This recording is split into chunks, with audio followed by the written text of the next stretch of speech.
Okay, there we go. All right, this is a Citroen C2.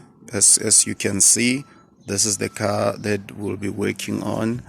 As you can see on the sides, this is the car. Over there, it's my energy drink.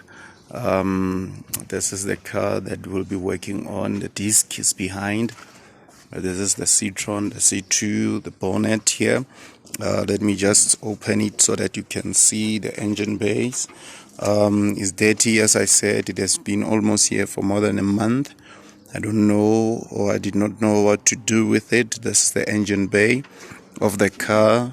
This is the car. You can see it still looks fresh. It still looks great.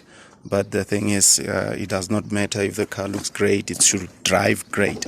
Let me just show you on the driver's compartment. This is the driver's compartment here. You can see, as you can see. I'll start it right now, just now for you. This is the car inside. Yeah, this is on the back seats and so on. The boot and most of the things are working.